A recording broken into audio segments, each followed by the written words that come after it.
very far off. Now I can see where they tried to correct themselves in the cave, prior to turning off toward where the gatehouse had to go. Although these miners were only working down here with lanterns and torches. Which brings up my next question. Does anyone want to see what would happen if your lantern went out? Yes. Oh my God. So let's say while you were working down here, your lantern accidentally goes out. Oh my God. It's not going to be fun. And now back in the 1800s, you don't have a cell phone to light your way through here. So now you're thinking to yourself, well. Now I've got those matches in my back pocket. With the dynamite. With the black powder and dynamite, that's not going to be a good idea. So now you got to wait for someone to notice you were down here, which could take minutes, hours, depending on how long it was going to take for someone to get down here. Or you could try to work your way through the cave itself all the way to the end. But as you can see, you lose all orientation of where you are with no light. Lucky for you though, someone brought you down a lantern. And now you can make your way through the cave. So, on that note, what we're going to do is we're going to continue to make our way down. And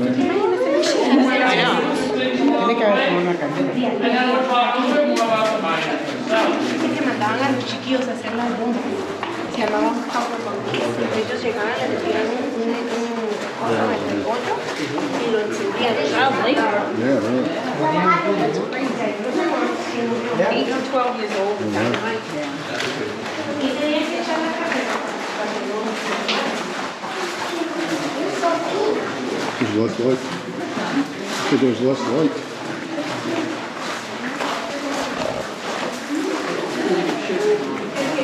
Yeah. Doesn't look very deep. Oh, yeah. I'm surprised there's no mice in there. Or rats, really. I don't think there'll be fish. Yeah, I just wonder. Yeah.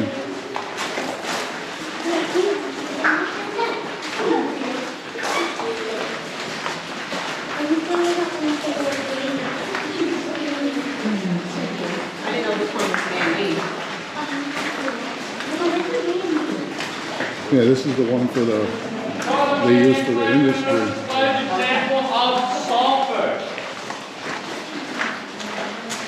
Now we can continue our way through this one. We're going to notice a little bit more sulfur over on the left-hand side there as well. Actually, that canal was man-made too. What? That whole canal was man-made. It was dug by, Imagine throwing the short end of the stick. yeah, really. Especially the guy misses. Yep, he misses. Oh, I got tripped on. Oh, yeah. Yeah. That's from the bats. Yeah. That's bat shit.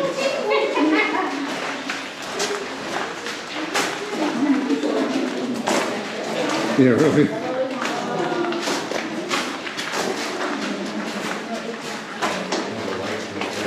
Oh, there's the porta potty. Yep. So feel free to gather into this space over here as well.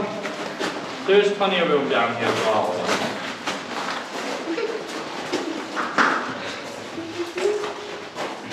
Alright, so a little bit about the miners themselves. These miners were working down here 14 to 18 hour shifts, 6 days a week, making up to 3 cents an hour, which in today's money is like $1.25, $1.30. It's still not a lot of money. And now, they want to make a little extra money on the side. The way they're going to do this is with a certain type of rock that was down here. Now there's a number of different types of rock. Slate, limestone, dolomite, any of those would work, but the one they're going to go after because they're allowed to take it home with them is going to be gypsum. Gypsum at the time was a worthless rock, being used for not very much. Today it's used for materials such as drywall and plastic. But back then they were allowed to stuff their pockets full of this. They'd bring it home to their wives, who would then make the trip to Niagara Falls. Now, up in Niagara Falls at the time was only for the rich and wealthy. So they would sell these up there. The way they would sell them would be as follows. We have tried for many years to accomplish this, and we have never been able to until now. We have successfully condensed the mist of Niagara Falls. And for $1 a piece, you can bring this home to show your friends and family what a rare piece of history you have. Now these wealthy individuals, not knowing any better, would buy into this. And they would buy a lot of it. And it would be the original tourist trap of Niagara Falls. Now looking down here on the floor, we are going to notice this nice cauldron here. This cauldron's gone under a number of different stories over the years. Such as, where the miners kept their whiskey, where black magic would be performed, or where we kept the bad children during our tours.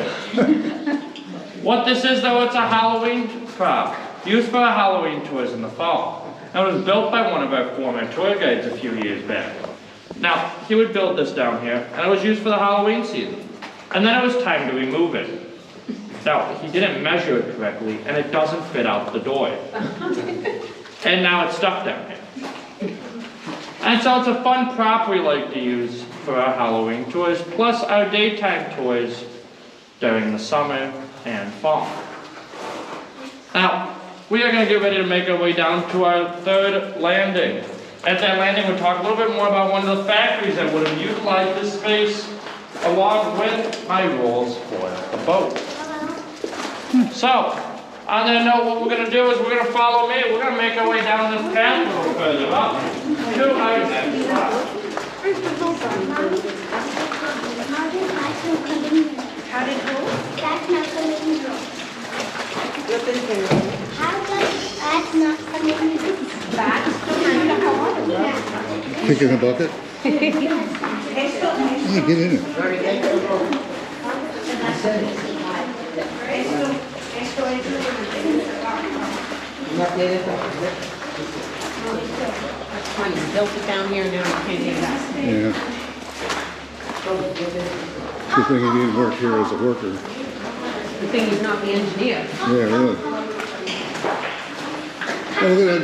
That looks like an animal. Both of them, you know, huh? Yeah. I think it's just a rock, but Yeah. I saw something up on top that looked like a, what do you call those things? So we're going to line up all the walls, celebrating this white hat right on the wall.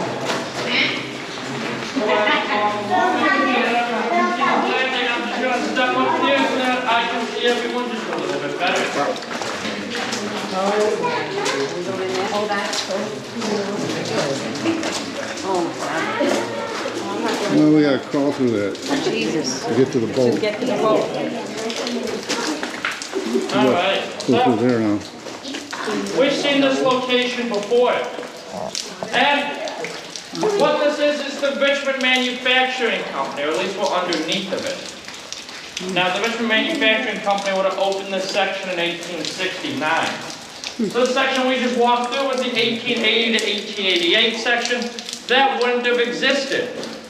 So it would have been a large wall here. Now water would be rushing in from that end of the cave and come at the whopping speed of 5 miles an hour.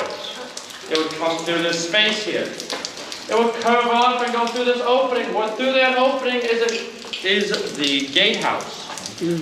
Now that gatehouse is a lot smaller than the one we entered through.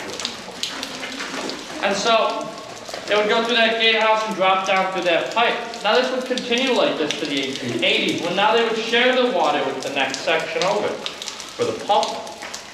And this would continue to 1853, when the hydraulic raceway would eventually close. Now to give you an idea how much water would have been in the cave at any given point, the water level used to sit right here. So it would have been quite a bit up the wall. Now, the other thing I want to point out as we're looking towards the ceiling is this nice hatchway up here. Now, what this was used for was a ventilation shaft. Now, when the miners were working down here, they needed a way to get clean air down in here. Yeah. So the idea was they'd drill a hole through the ceiling, and clean air would come down and kick that dirty air back out.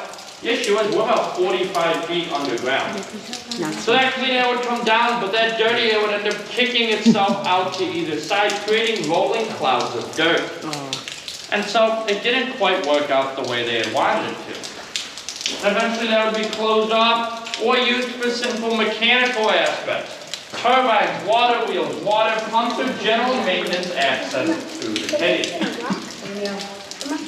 Now, we've been on our tour for just about an hour, and I'm sure we're getting tired of walking. But the next portion of our tour is the boat section. Now I've got a couple rules for the boat, 4 of them specifically. Rule number 1, do not rock the boat.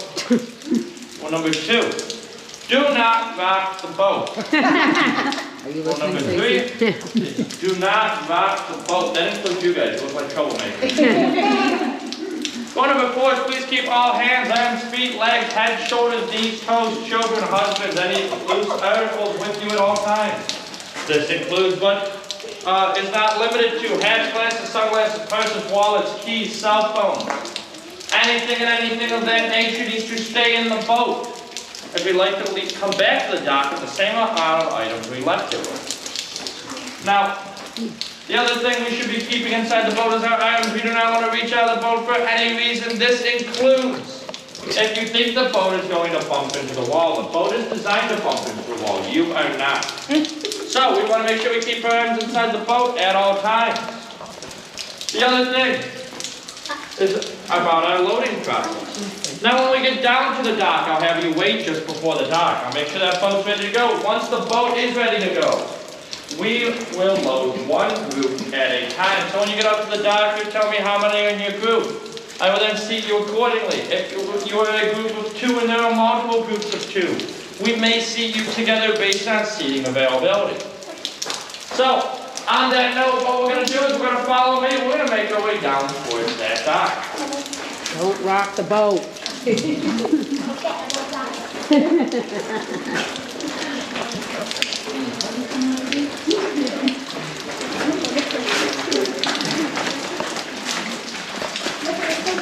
I know some of that.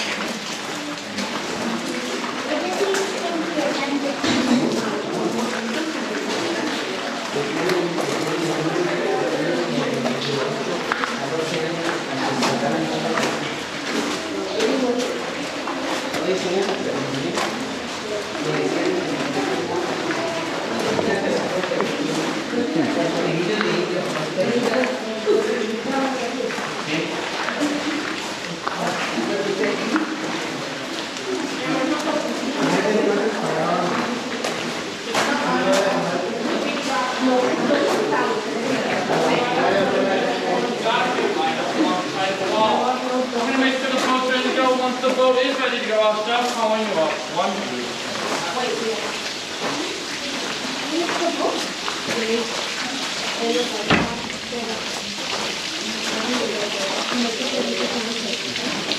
Well, there's no fish. Yeah. Free fish.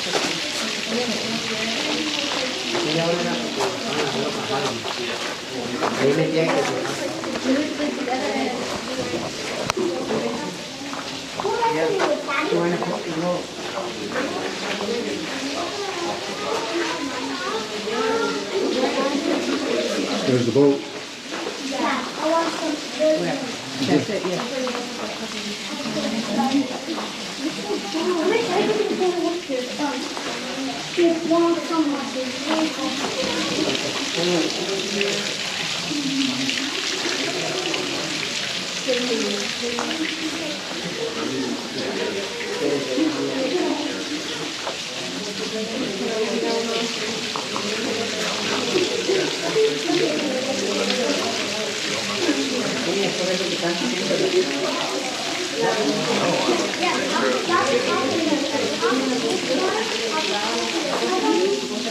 What that handle for?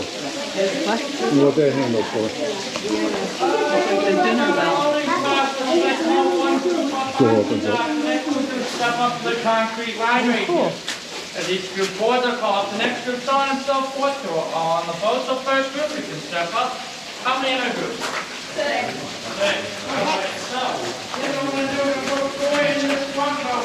What? My pants are going down. Your hands are numb? Pants are falling down. Got too much batteries in the heart. Oh, this is a big boat. Oh, that's cool. Next group. Another 6? All right, here's what we're gonna do. We're gonna put 2 in this row and 4 in that row.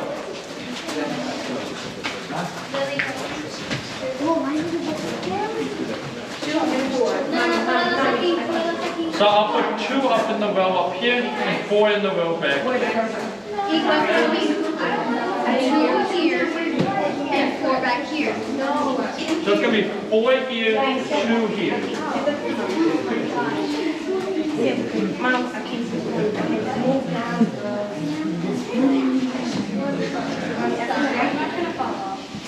Next group?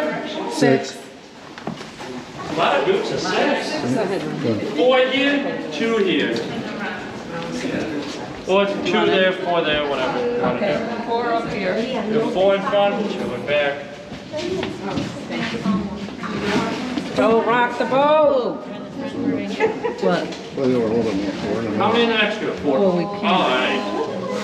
So, you have your pick of either this one here or the last one. Wow, this is cool. Hey, I see the butt. All right, so in just a moment, we are going to get ready to head out to the cave. I just got to shut some lights off behind us, and we'll be all set. Gently down the street. Merrily, merrily, merrily, merrily.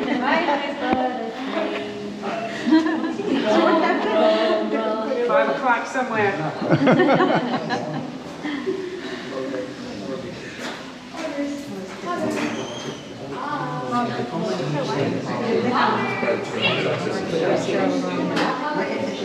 Driving the boat. That was the only one step. He passed out.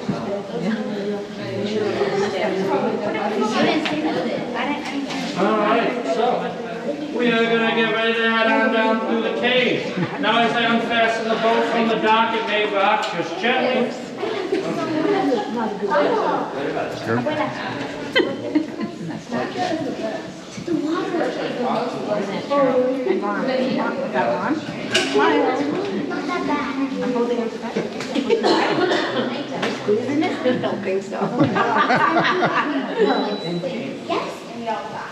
Then we have okay. There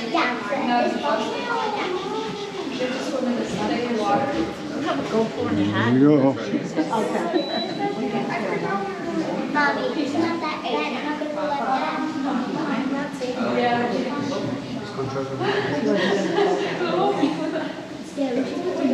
Off we go. Yeah. Oh, it's not bad.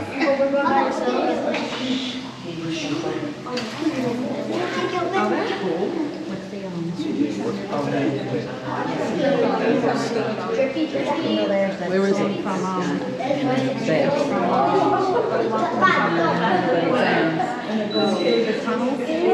Is this on a pulley system? Oh, he's got a little trolling motor. Does he? Yeah.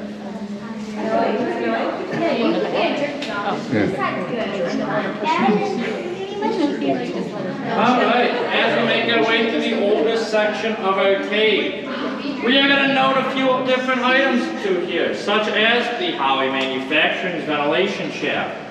We're also going to take note of some of the original construction components down here in the cave, and some stalactites.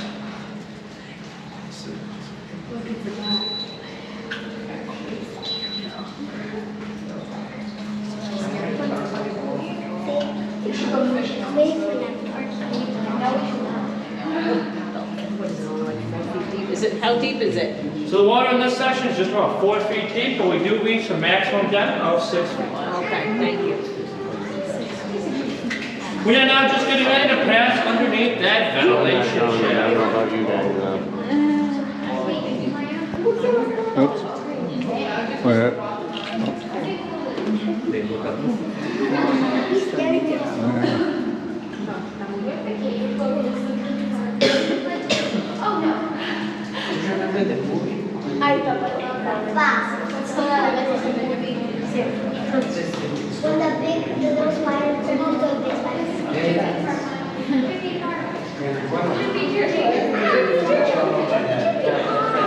So the first type of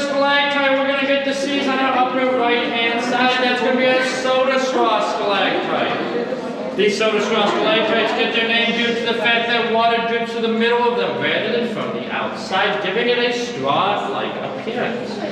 That's going to be right on our upper right.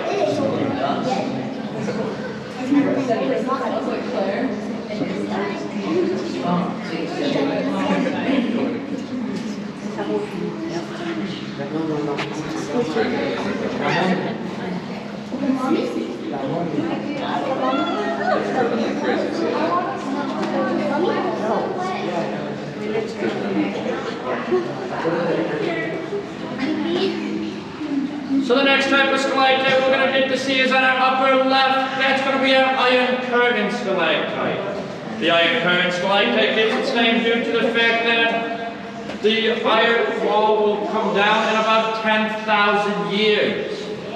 Now, we're not offering tickets for those tours at this time. You're more than welcome to check in another couple of thousand years.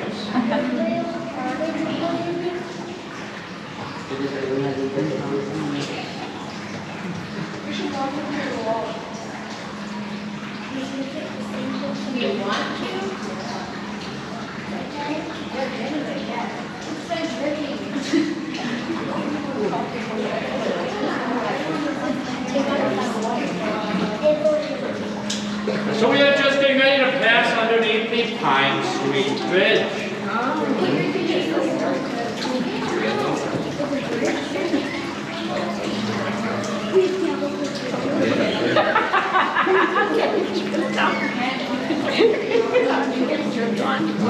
No, it is right here. Oh, my right here. Right out.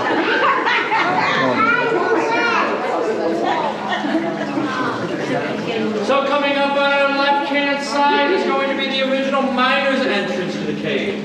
This miner's entrance would have been built between 1856 and 1859.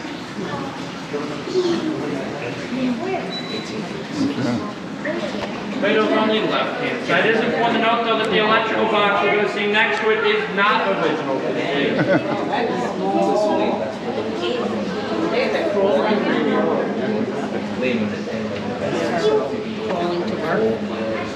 As we make our way through this last section, we're going to notice these nice wooden beams here. What these were the original archway system used down here in the cave.